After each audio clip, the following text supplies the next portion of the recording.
Friday night knife review. Anyhow, if you already looked at the title of the video, you already know what we're going to be looking at. We're going to be looking at the Buck 656 freaking large pursuit knife. Made in the USA, as I rotated it around in a weird manner. Oh no, the little forever warranty card freaking fell out. Anyhow, here's the knife in its imported sheath. The knife itself is made in the United States. Now I wonder what's on it. But anyhow, let's go ahead, let's get a look at this bad boy. It's got a 4.5-inch blade. I think it's overall, it's like, I think like 10 inches long. Could be wrong on that one. The blade steel is 420HC, and I'm already noticing an issue with this right out of the box, and it has to do with this spine. Now let's see if we can get a close-up here without me blowing your eardrums out. It's rounded on the edges. It's not a 90-degree spine, so in order for you to spark a ferro rod with that, you'd either have to use the blade or you'd have to take a file or an angle grinder or something along the lines of the back of this knife, which I intend to do because I do intend on using this knife. But anyhow, and the more important question is it sharp? Got a piece of paper right here.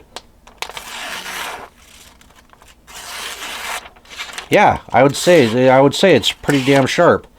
Other than I just ripped the paper right there. But yeah. I have to do hardly any sawing with it. I mean, it's not the sharpest thing on the planet, but I'd say that's safely the sharpest knife I've ever tested. And for a price of $75 or $70 or $69 or $80, I don't remember how much I paid for this. It was $70. It was $70, $69.99. Because next week's video, I'm going to put what I purchased with it to get free shipping. Bought it off of Smoky Mountain Knife Works. But yeah, the 656, then the grip on here is actually rubbery. The little black part of it, it's plastic. But the green part of it's actually rubbery.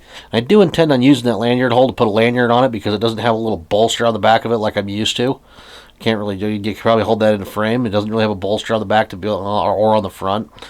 But that feels pretty nice. Now, here's another question.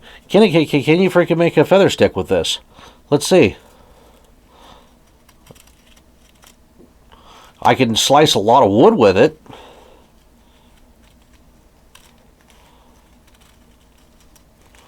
This is the sharpest knife I've ever done this with. So I'm going to have to actually practice with that. Now, what's the type of grind on it? It's a hollow grind.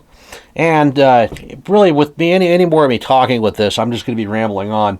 The lack of feather stick there, action, that was due to me. The blade's a lot thicker than what I'm used to. But anyhow, I'm Spaztastic. You're watching Spaztastic TV. And if you actually like this video and you've watched it this far, keep in mind I do upload videos of knives every Friday, pending I actually don't have computer problems, at 4 p.m. Mountain Time. But anyhow, you can check out these other two videos. They're also things. And thank you for watching yet again.